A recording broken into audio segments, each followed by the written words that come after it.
एक resolution pass करके जितने भी राज्य हिंदुस्तान के साथ जुड़ना चाहते थे उसमें जम्मू कश्मीर भी 1947 में आकर जुड़ा, भारत के साथ जुड़ा। पाकिस्तान ने हमला किया, यूएन ने रेजोल्यूशन पास किया कि जम्मू कश्मीर हिंदुस्तान का अंग बनकर रहेगा। 1948 में एक बार फिर आर्टिकल 370 की जो बात की जाती है 1953 में लागू किया। हमने लगातार उसके विरोध में, आरएसएस में उसके खिलाफ लगातार धरना प्रदर्शन किए, उसकी आवाज उठाई कि एक ही देश में दो निशान, दो संविधान और दो प्रधान नहीं रह सकते। ये बात भी उठाने वाला अगर कोई था तो भारतीय जनता पार्टी के नेता डॉक्टर श्यामा प्रसाद मुखर्जी थे। युवा मोर्चा के भाइयों, भारतीय जनता पार्टी के जितने भी कार्यकर्ता यहाँ पर मौजूद हैं, मैं आपसे पूछना चाहता हूँ, कश्मीर की आवाज उठाने के लिए, जम्मू कश्मीर के लिए क्या आप सब लोग तैयार हैं?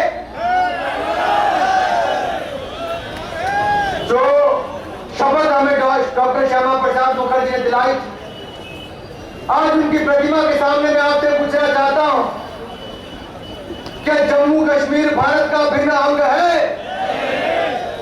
क्या हम जम्मू कश्मीर को अपने साथ रखने के लिए किसी भी तरह का संघर्ष करने के लिए तैयार हैं? क्या हम किसी भी तरह का आंदोलन करने के लिए तैयार हैं? क्या हम भारत माता के सच्चे सपूत हैं? क्या हम बलिदान देने का मौका आएगा तो पूरे देश भर के नौजवान युवा मोर्चा के कार्यकर्ता बलिदान देने के लिए तैयार है? तो सब इकट्ठे मिलकर भारत माता का नारा हाथ ऊपर करके लगाएंगे, भारत माता की। तो मैं मानता हूं मध्य प्रदेश को इसलिए चुना गया था और भोपाल को भी इसलिए चुना गया था कि युवा मोर्चा के कार्यकर्ता, भारतीय जनता पार्टी के कार्यकर्ता में सितंबर महीने में 150 संभागों से ज्यादा स्थानों पर जाकर हम ऐसे कार्यक्रम करेंगे और हजारों नौजवान कार्यकर्ताओं के साथ मिलकर जम्मू कश्मीर की आवाज पूरे देश भर में कोई उठाएगा तो भारतीय जनता युवा मोर्चा का कार्यकर्ता उठाएगा। आज आप आशीर्वाद देने आए हैं,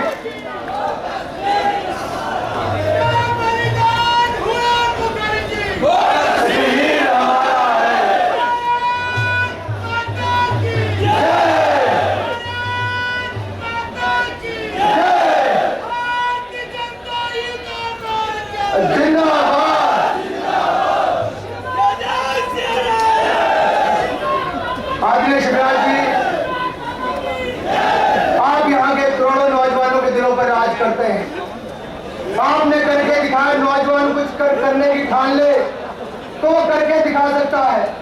आप सत्ता में आए, आपने अपना कार्यकाल सबके लिए उदाहरण के रूप में पेश किया और जब जनता के बीच में जाने का मौका मिला तो इस मध्य प्रदेश की जनता ने आपको एक बार फिर इस प्रदेश का मुख्यमंत्री बनाया और ये करके दिखा दिया कि आप करोड़ों के दिलों पर राज करते हैं। इसलिए आपके समक्ष में कहने चाहता हूं, आप हमारे पूर्व राष्ट्रीय अध्यक्ष रहे, आप करोड़ों दिलों की धड़कन है। आप आज जब इस मंच से बात रखेंगे तो आज जो इंडिया फर्स्ट की बात हमने कही, भारत प्रथम की हमने बात कही, पूरे देश के नौजवानों से हम यही कहना चाहते हैं, आज कश्मीर के नौजवानों से भी हमें कह देना चाहते हैं, हम सब के लिए भारत पहले है और बाकी सब बातें बाद में है। हमारी पार्टी का नारा है भारत पहले, देश पहले, nation first, party next, self last. हम देश को प्रथम लेकर चलते हैं, देश को सबसे आगे लेकर चलते हैं और युवा मोर्चा ने भी सबसे पहला कोई कार्यक्रम चलाया तो भारत की सुरक्षा की बात को लेकर, भारत के मान सम्मान को लेकर, भारत की को सबसे आगे लेकर, हम देश को सबसे आगे लेकर ये कार्यक्रम लेकर चले हैं। आज मध्य प्रदेश के नौजवान यहाँ पर एकत्रित हुए हैं। मैं सभी युवा मोर्चा के कार्यकर्ताओं का बहुत धन्यवाद करना चाहता हूँ। आप एक बहुत बड़ी संख्या के रूप में आए हैं, लेकिन आपसे कहना चाहता हूँ, मध्य प्रदेश के किसी भी कोने में आप जाएं, इस बात को अवश्य रखें कि अगर जम्मू कश्मीर में आंदोलन चलाने वाला नेता सबसे पहले कोई था तो डॉक्टर श्यामा प्रसाद मुखर्जी। उसके बाद समय समय पर भारतीय जनता पार्टी ने आंदोलन किए। 1992 में श्रीनगर के लाल चौक में जाकर झंडा फहराने वाला कोई था तो हमारे मुरली मनोहर जोशी जी और पार्टी के लाखों कार्यकर्ता उनके साथ जाने के लिए तैयार हुए। पाकिस्तान के हाथ में, अलगाववादी नेताओं के हाथ में खेल रहे, मैं उनको भी कह देना चाहता हूं, हिंदुस्तान के नेता, हिंदुस्तान के युवा, हिंदुस्तान की जनता जम्मू कश्मीर को कभी हिंदुस्तान से अलग नहीं होने देगी। हमने भारत माता की कसम खाई है, जम्मू कश्मीर भारत का अभिन्न अंग है और सदा अभिन्न अंग रहेगा। वहां के कुछ लोग, चंद लोग ये कहते हैं, चंद लोग ये कहते हैं, चंद नेता ये कहते हैं कि वहां से फौज को वापस भेजा जाए, वहां से फौज को कम किया जाए, वहां के फौज को जो स्पेशल प्रोटेक्शन है, जो उनको खास सहूलियत दी गई है, उनको कम किया जाए। मैं इस मन से यूपीए की सरकार को कह देना चाहता हूं, हम उसका विरोध करते हैं। हमारी फौज को जो उनको स्पेशल पावर्स है, उन स्पेशल पावर्स को हम कम नहीं होने देंगे। हम हिंदुस्तान की फौज के साथ खड़े हैं, भारत की जनता खड़ी है, भारतीय जनता युवा मोर्चा उनके साथ खड़ा है। सैन्य बलों का मनोबल गिरा है पिछले कुछ वर्षों में।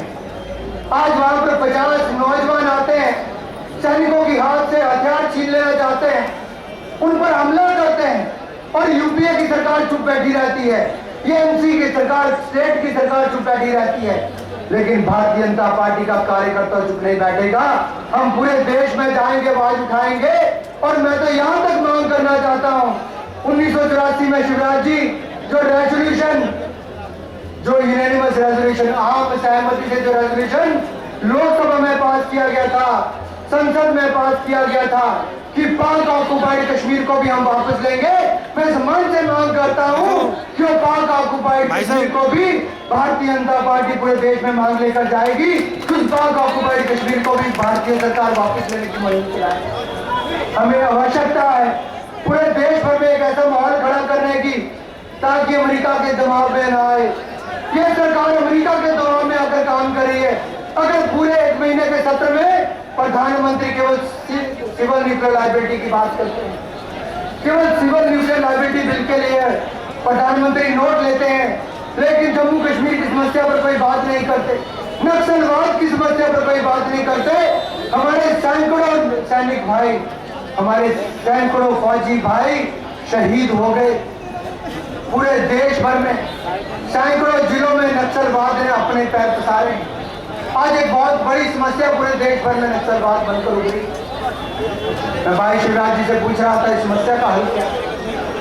अगर केंद्र सरकार कोई कठोर नीति लेकर नहीं आती, अक्सर लोकसभा में जब ये प्रश्न पूछा जाता है तो केंद्रीय मंत्री जवाब देते हैं तो स्टेट सब्जेक्ट। मैं उनसे पूछना चाहता हूँ, केंद्र सरकार है किस लिए? महंगाई का मुद्दा है तो कहते सब्जेक्ट स्टेट सब्जेक्ट है, नक्सलवाद की बात आए तो स्टेट सब्जेक्ट है, जम्मू कश्मीर की बात आए तो भी कह देते स्टेट सब्जेक्ट है। तो एक केंद्र सरकार की है जब इनके पास कोई नीति नहीं, जब इनके पास कोई मुद्दा नहीं, जब इनके पास कोई चारा नहीं कि महंगाई को कैसे कम किया जाए, नक्सलवाद को कैसे कम किया जाए, आतंकवाद को कैसे कम किया जाए, बांग्लादेश घुसपैठ को कम किया जाए। हर मोर्चे पर विफल रही तो ये केंद्र सरकार विफल रही है। इसके खिलाफ भी अगर मुहिम कोई शुरू करेगा तो भारतीय जनता युवा मोर्चा शुरू करेगा। उसके लिए पहला प्रथम स्थान है। पीछे हो जाए यार, थोड़ा पीछे हो जाए, पीछे देश में मुहिम चलाएंगे और सन 2014 में देश में भारतीय जनता पार्टी की सरकार को लाने में भी अगर कोई प्रयास करेगा तो भारतीय जनता युवा मोर्चा की शुरुआत को लेकर करेगा। अंत में केवल इतना कहना चाहता हूँ युवा मोर्चा के कार्यकर्ताओं, हमें देश के नौजवानों की शिक्षा की, रोजगार की समस्या को लेकर भी आगे जाना है।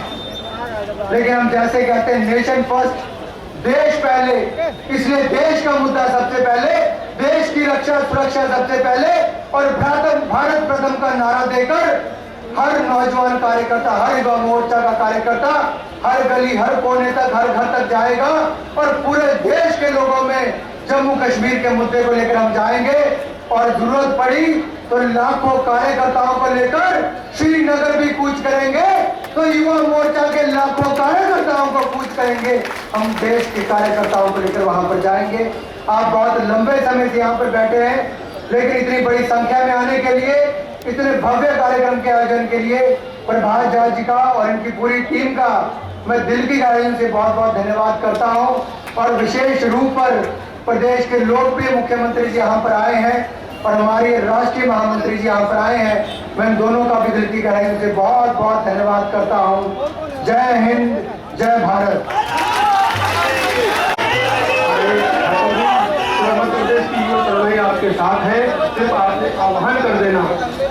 मैं जिनका नाम लेते ही युवाओं के उत्साह में नया संचार होता है, जिनकी कर्मठता ही उनकी पहचान है।